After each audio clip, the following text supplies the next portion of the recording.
नमस्कार विद्यार्थी मित्रांनो तसेच पालक, मी doctor Vishal Khadse, Leela Madhav medical guidance centre Nashik. विद्यार्थी मित्रांनो, तुम्ही जर आपल्या YouTube चॅनलचा फर्स्ट टाइम किंवा पहिल्यांदाच जर व्हिडिओ बघत असाल तर चॅनलला नक्की सबस्क्राइब करून ठेवा, जेणेकरून जी काही महत्त्वपूर्ण अपडेट असेल ही तुमच्यापर्यंत पोहोचेल। आणि हां, तुम्हाला जर आमच्या फ्री WhatsApp ग्रुपमध्ये जर जॉइन व्हायचं असेल तर डिस्क्रिप्शन मध्ये लिंक दिलेली आहे, तिथे जाऊन सुद्धा तुम्ही जॉइन होऊ शकता। ओके, महत्त्वाच्या मुद्द्यावर बघूया आपण की तुमचा जास्त न वेळ घेता आपण जो काही टॉपिक आहे त्यावरती बोलूया। आता तुम्ही थंबनेलवर बघितलं असेल की हे डॉक्युमेंट रेडी ठेवा, म्हणजे पुढे तुम्हाला प्रॉब्लेम येणार नाही आणि स्कॉलरशिपला अडचण येणार नाही, नीटचा फॉर्म भरता वेळी। तर काय आहे यामध्ये प्रक्रिया आपण सर्व जाणून घेऊया। हे बघा, तुम्हाला मॅक्सिमम विद्यार्थ्यांना माहितच आहे की 10th marksheet, 10th board certificate, तुम्हाला आधार कार्ड, पासपोर्ट साइज फोटो लागेल, प्लस आधार कार्ड लागेल, कास्ट सर्टिफिकेट लागेल, लेफ्ट अँड राईट तुमचं हँडचे थंब लागतील आणि एक सिग्नेचर लागेल नीटचा ऍप्लिकेशन फॉर्म भरायला। पण बऱ्याच विद्यार्थ्यांचे माझ्याकडे कॉल आले आणि ज्यांनी काउन्सिलिंग जॉईन केली अशा विद्यार्थ्यांचे सुद्धा माझ्याकडे एक भरपूर रिझन आहे की सर आमच्याजवळ कास्ट सर्टिफिकेट नाहीये कॅटेगरी मधल्या विद्यार्थ्यांना। मग कास्ट सर्टिफिकेट नसेल तर तिथं त्यांचा फॉर्म हा त्यांच्या कॅटेगरी मधून भरता येणार नाही, आणि कॅटेगरी मधून जर फॉर्म भरता आला नाही तर त्यांना उद्या स्कॉलरशिप जेव्हा ऍडमिशन होईल तेव्हा ऍडमिशन मिळणार नाहीये।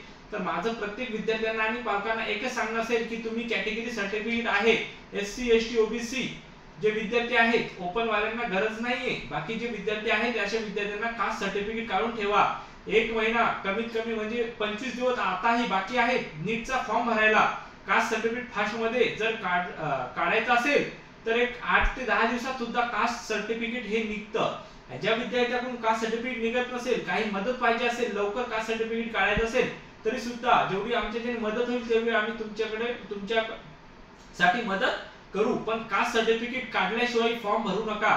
बरेच विद्यार्थ्यांनी पालक घाई गडबडीने फॉर्म भरत आहेत।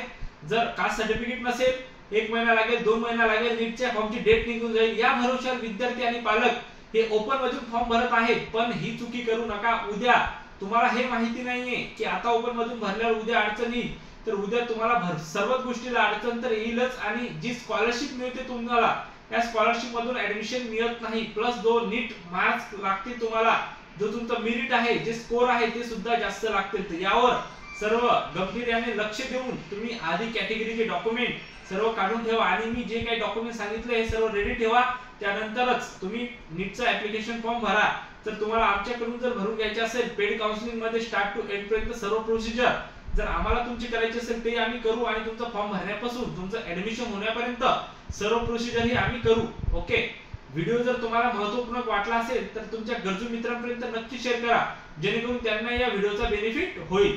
भेटूया आपण नेक्स्ट व्हिडिओ मध्ये। थँक्यू, धन्यवाद।